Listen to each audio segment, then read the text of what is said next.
Ustaz, apakah benar orang-orang soleh punya khadim dari bangsa jin? Apakah dibolehkan? Tidak boleh. Yang menguasai jin hanyalah Nabi Sulaiman alaihissalam. Ya. Dalam satu hadis, setelah Rasulullah sallallahu alaihi wasallam salat, maka ada jin ifrit datang mengganggu Nabi sallallahu alaihi wasallam. Mengganggu Nabi sedang salat. Kata Nabi, fa'amkanani Allahu minhu. Maka Allah pun membuat aku bisa menangkap jin tersebut. Maka Nabi mencekik lehernya hatta ash'ur bi burdi lisani atau kama qala, sampai aku merasakan dinginnya lidahnya jin tersebut. Nabi cekik jin tersebut. Kemudian Nabi mengatakan, aku ingin ikat jin ini di tiang Masjid Nabawi agar bisa dilihat oleh anak-anak besok. Tetapi aku ingat doa akhi Sulaiman, wa habli mulkan la yanbaghi li ahadin min ba'di innaka antal wahhab. Nabi Sulaiman pernah berdoa, ya Rabbku, anugerahkanlah kepadaku kerajaan yang tidak boleh seorang pun setelahku memiliki kerajaan seperti ini. Di antara ciri kerajaan tersebut adalah menguasai para jin. Nabi Sulaiman anak buahnya banyak, ada jin soleh, ada jin setan, semuanya anak buah Nabi Sulaiman. Dan mereka tunduk kepada Nabi Sulaiman tanpa ada mahar-maharan, tanpa ada sajian-sajian, semuanya mereka takut kepada Nabi Sulaiman.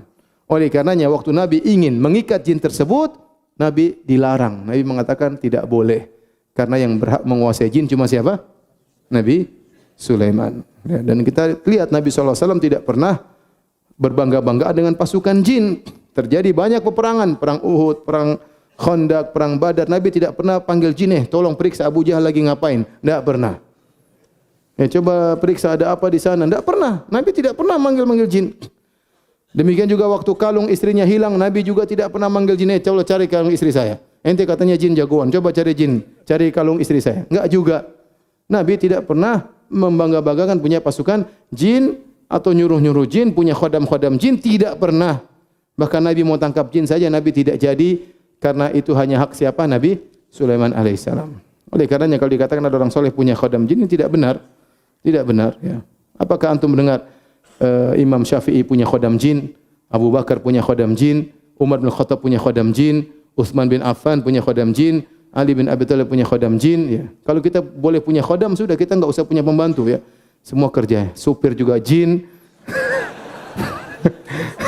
tukang bengkel jin, banyak khodam jin ya. Enggak ada ini. Biasanya orang punya khodam jin itu pasti melakukan sajen atau ada mahar yang harus dia bayarkan, itu kesyirikan. Apa perbedaan jin dan khodam? Lalu bagaimana hukumnya jika kita memelihara atau mengisi untuk di kehidupan sehari-hari? Sudah, ente jangan macam-macam deh. Khodam. Dulu ada kawan saya, dia cerita, dia tukang pijit. Ditawarin sama kiai, Pak, mau khodam enggak? Khodam buat apa? Buat bantu bapak mijit. Jadi kalau mijit enggak usah gini, cuma jinnya yang setengah mati. Jadi cuma sentuh gini sudah kerasa orang yang dipijit. Kenapa? Dia punya khodam tukang pijit. Ya enggak. Jadi janganlah. Pasti nanti ada aturan mainnya, harus begini, harus begitu, harus kasih sajian, harus permintaan ini, harus di apa dan terjerumus dalam kesyirikan. Bagaimana menasihati orang tua yang sering buat sajian di malam tertentu seperti kopi, bubur merah dan lain-lain. Terkadang bila ana mendapati sajian tersebut, ana langsung buang. Jangan dibuang, dimakan saja, enggak apa-apa. Mohon nasihatnya Ustaz, jazakallahu khairan. Selama sajian tersebut bukan madzubi hali ghairillah, ma uhilla li ghairillah bih, selama bukan sembelihan kepada selain Allah, maka itu halal ya. Kawan-kawan cerita, mereka sebagian kawan cerita, kami dulu tinggal di suatu kota yang di situ banyak orang kasih sajen. Ya, kasih sajen, terkadang kasih uang, terkadang kasih buah-buah. Kami tungguin, pokoknya kalau mereka sudah pergi kami ambil. Apakah hukumnya? Hukumnya tidak mengapa. Cuma khawatirnya kalau mereka datang, ternyata sajian kita diterima. Itu yang kita khawatir. Mereka tambah syirik. Padahal jin tomang yang ambil. Tapi hukumnya Syekh bin Baz berfatwa barang sudah dibuang daripada mubadzir, kita boleh apa? Ambil. Dia tidak akan ambil lagi barang tersebut. Kalau diambil lagi kualat ya, dia enggak akan ambil lagi. Asalnya boleh. Nah, kalau ada kopi bubur merah ya, kita nasihati sama orang tua kita, ini kopi bubur merah buat siapa gitu loh. Masih banyak orang setengah mati kelaparan, kasih makan jin buat apa ya? Enggak boleh. Nasihat ini enggak boleh, sesajen hukumnya enggak boleh ya. Jangan sekedar dibuang ya, tapi dinasihati. Dibuang tidak cukup, nasihati orang tua. Dan di antara bentuk berbakti kepada orang tua yang luar biasa berulul din adalah mendakwahi orang tua menuju tauhid. Bagaimana cara bersikap kepada orang yang mengaku bisa melihat jin dan meramal? Kalau mengaku bisa melihat jin, mungkin bisa dia lihat ya. Sebagian orang terkadang diganggu, dimasuki jin sehingga dia juga bisa melihat apa? Jin ya. Maksud saya, bisa melihat jin bukanlah suatu yang kelebihan ya. Para nabi saja tadi tidak bisa melihat jin. Kadang-kadang Allah kasih lihat, tapi asalnya nabi tidak lihat. Makanya qul uhiya ilayya, diwahyukan kepadaku. Nabi tidak lihat. Ternyata kadu alaihi libada. Ternyata jin bertumpuk-tumpuk dengar kajian Nabi. Nah, Nabi sallallahu alaihi wasallam tidak tahu, Allah yang kabarkan ya.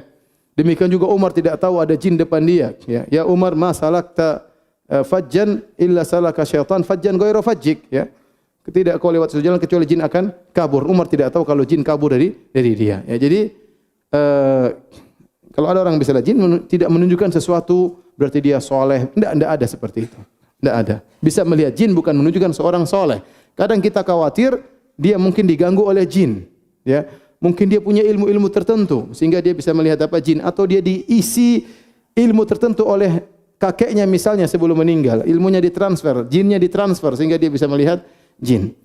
Jadi kalau orang bisa melihat jin, ya mungkin saja ya. Kita bilang ya mungkin saja, tapi kasihan ya. Kalau orang bisa lihat jin itu kasihan coba. Di rumah, lagi makan ada jin. Sayangku, jin. Repot. Gimana? Mau buang air, jinnya nongkrong di atas gini. Itu gimana? Enggak enak kalau hidup bisa lihat apa? Jin. Dia tahu jin ada kepala lepas, ada ini kan ngeri seperti itu ya. Ya udah, mata kita enggak bisa lihat jin lebih baik ya, ngapain? Ya. Oleh karenanya kita enggak tahu jin hadir di pengajian atau tidak, kita enggak tahu. Yang jelas melihat jin bukanlah suatu kelebihan. Ustaz, apa itu yang dinamakan dengan ruqyah syar'iyyah? Bagaimana cara ruqyah syar'iyyah? Ayat-ayat Al-Quran untuk ruqyah, apa yang dimaksud dengan indigo dan pandangan indigo dalam Islam? Ruqyah syar'iyyah yaitu kita membaca Al-Quran ataupun hadis-hadis Nabi SAW, doa-doa yang diajarkan oleh Rasulullah SAW. Syarat ruqyah syar'iyyah ada 3. Yang pertama dengan Al-Quran atau hadis. Yang kedua dengan bahasa yang dipahami. Dan yang ketiga, meyakini yang menyembuhkan adalah Allah Subhanahu wa taala. Jika telah terpenuhi 3 syarat ini sebagaimana disebut oleh Ibnu Hajar, maka itu disebut ruqyah syar'iyyah.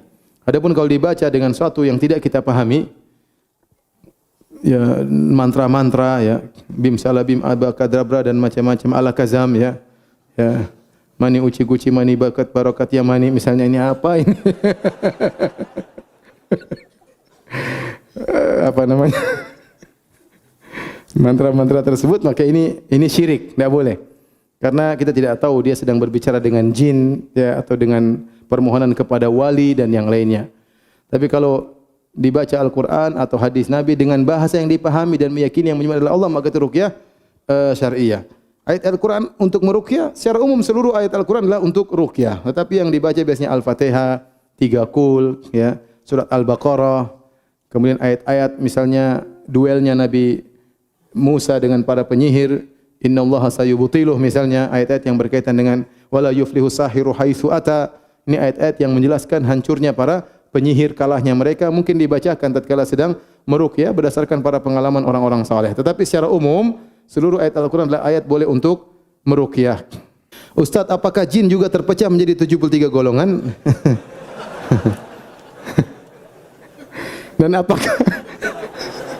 Dan apakah dakwah jin Ahlus Sunnah juga mendapat penolakan oleh jin Ahlul Bidah?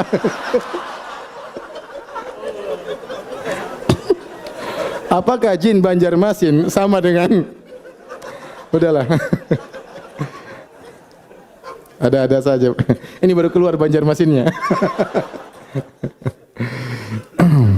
Afwan, mungkin jauh dari tema urgen ya, tapi saya sangat terdesak dan ingin menanyakan bahwa saya seorang akhwat sudah bermanhaj salaf alhamdulillah, namun keluarga saya belum.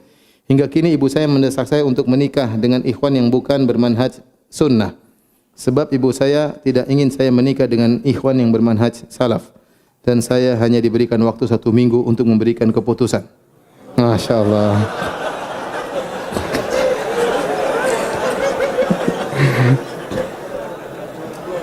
Masya Allah.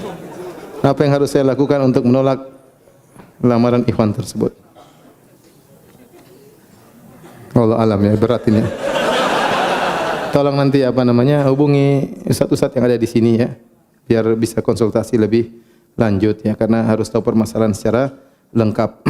Ustaz, apakah hukumnya apabila kita mengusir dan bahkan membunuh jin karena dia mengganggu dan juga melalaikan kita dalam beribadah? Jangan kejam-kejam ya. Kalau jin ganggu, antum ruqyah saja ya. Kalau dia mati salah sendiri ya. Jangan ente tangkap, masukkan dalam botol, dikunci. Ya kasihan ini jin jomblo. Kalau dia ganggu, ente ruqyah, dia tidak mau terbakar, urusan dia. Kalau dia kabur, siapa tahu dia beriman, kena dakwah, kenal manhaj salaf setelah itu, bisa saja, kita enggak tahu. Jangan kejam-kejam ya akhi. Bagaimana cara solat Nabi Isa alaihissalam? Saya tidak tahu ya. Tapi para anbiya mereka solat, para nabi mereka solat. Ya, mereka solat ya. Tapi bagaimana cara mereka solat sehari berapa kali? Saya tidak tahu. Ya. Tidak dijelaskan dalam hadis-hadis yang sahih. Tapi kita yakin para nabi mereka solat dan mereka tunduk kepada Allah Subhanahu wa Ta'ala. Adapun bagaimana cara solat mereka, berapa kali dalam sehari, kita enggak tahu. Bahkan Nabi Ibrahim disebutkan waktu Sarah diambil oleh Raja Mesir, dia pun solat. Dia pun apa? Solat. Ustaz, apakah boleh jatuh cinta kepada haram girl, cewek Nasrani?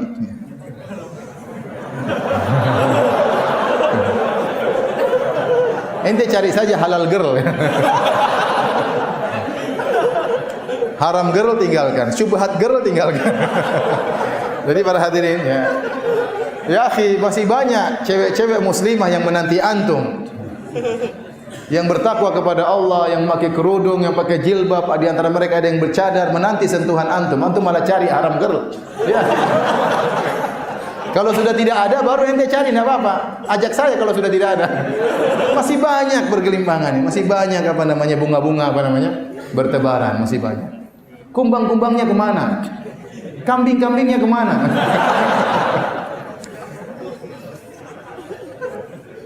Boleh menikah dengan wanita ahlul kitab, boleh, tapi ya masih banyak yang. Karena ingat, kita memang secara hukum boleh. Tapi apakah kita bisa mengatur anak-anak kita? Kemudian terkadang apalagi orang Indonesia sering laki-laki tunduk kepada istrinya. Sehingga akhirnya nanti pendidikan anak-anak dikuasai oleh istrinya, itu bahaya dan sering terjadi. Seorang laki-laki menikah dengan wanita ahlul kitab, akhirnya anak-anaknya ikut ibunya. Karena yang dekat sama anak-anak ibunya. Sementara dia kerja dan dia tidak bisa menguasai istrinya, akhirnya anak-anaknya di bawah tanggung jawab dia ternyata beragama seperti agama ibunya. Rawan. Anak ingin menikah sebelum Ramadan. Penting, tulisannya penting. Tanda penting 3. Emang yang lain enggak penting, semuanya penting juga. Bismillah. Anak ingin menikah sebelum Ramadan, tapi akhwatnya mau setelah bulan Ramadan. Bagaimana jalan keluarnya? Ini penting kan? Pikir ada apa? Ya ente atur sama calon ente, mau sebelum sesudah terserah ente ya. Terserah ya, mau sebelum sesudah. Ya. Kalau sebelum Ramadan, hati-hati pas Ramadan. Ya, jangan sampai melanggar di siang hari. Kalau setelah Ramadan berarti masih lama. Ya, diskusikan sama akhwatnya bagaimana. Ini aja baru awal sudah ribut, bagaimana kalau sudah menikah? Diskusikan baik-baik. Begini tidak perlu ribut ya. Tanya akhwat kenapa harus setelah Ramadan. Diskusikan. Saya kenapa sebelum Ramadan. Diskusikan. Cari jalan keluar. Hukum poligami tanpa sepengetahuan istri pertama. Apa maksudnya tanya begini? Dia sudah tahu jawabannya, cuma dia tanya-tanya saja. Apakah bagaimana dulu lulus di Universitas Madinah dan sampai jadi pengajar di Masjid Nabawi? Ada amalan khususnya? Saya tidak ingat ada amalan khusus ya. Saya rasa itu rezeki dari Allah Subhanahu wa Ta'ala. Ustaz-ustaz yang lebih pintar dari saya banyak ya. Ustaz-ustaz yang lebih hebat juga dari saya banyak ya. Tapi kebetulan waktu dibuka pengajaran tersebut mereka sudah lulus. Pas saya lagi di situ belum lulus ya. Ya alhamdulillah itu namanya rezeki dari Allah. Tapi sebenarnya itu beban bagi saya, tanggung jawab yang besar ya. Saya setengah-setengah berat juga jalaninya ya. Mudah-mudahan diberi kekuatan dari Allah Subhanahu wa taala. Ustaz, bagaimana menanggapi syubhat? Jangan mengatakan Syiah sesat kalau belum pernah masuk Syiah. Ya sudah, jangan bilang Nasrani sesat kalau belum masuk Nasrani. Ya. Jangan bilang ateis sesat sebelum kamu ateis. Paham? Ya. Jangan bilang LGBT sesat sebelum kamu jadi LGBT.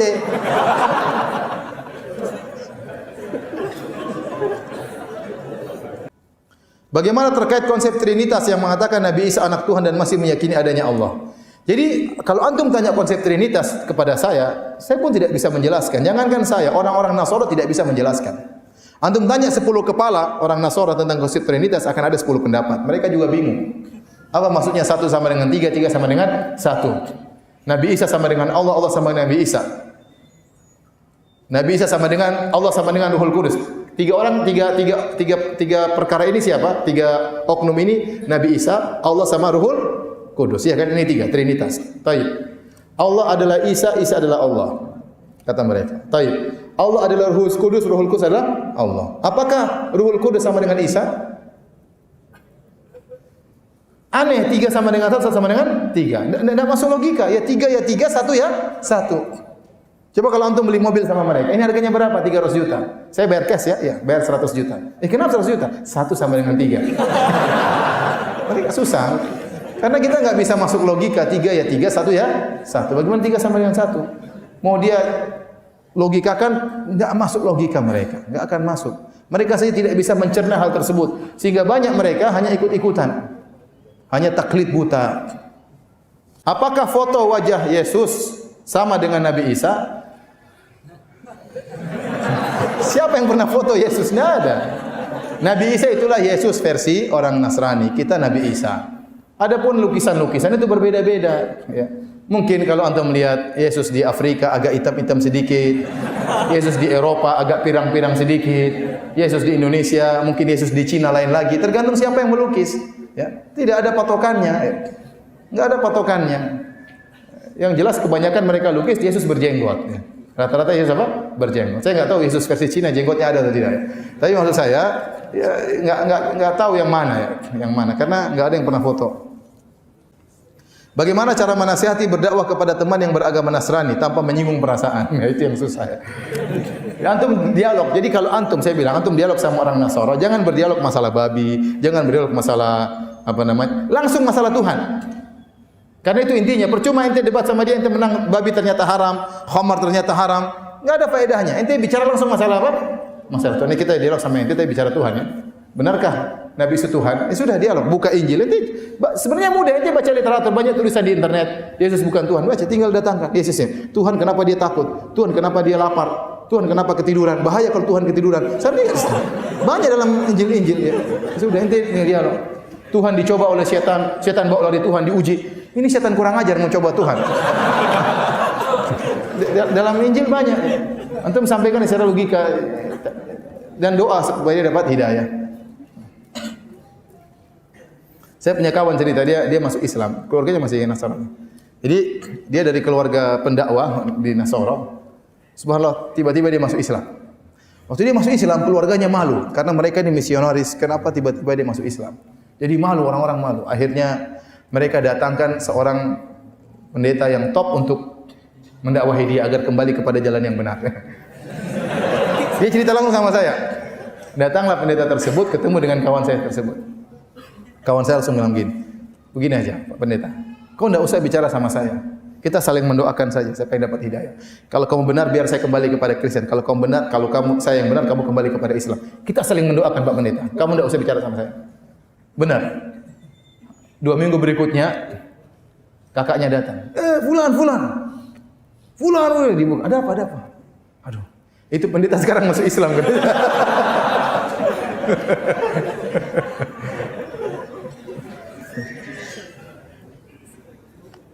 Bagaimana caranya bermuamalah berinteraksi dengan orang non-muslim? Ya, apa non-muslim kita? Nabi dulu berinteraksi dengan orang Yahudi, Nabi jual beli dengan orang Yahudi. Selama mereka baik, kita beramah tamah dengan mereka, kita bergaul dengan mereka, kita berboleh sama mereka. La yahnakumullahu alladziina lam yuqatilukum fid din wa lam yukhrijukum min diyarikum an tabarruhum wa tuqsitu ilaihim. Allah tidak melarang kalian untuk berbuat baik kepada orang-orang non-muslim yang tidak memerangi kalian, tidak mengusir kalian. Berbuat adillah, berbuat baik kepada mereka. Sungguhnya Allah mencintai orang yang berbuat adil. Apa bisnis sama mereka?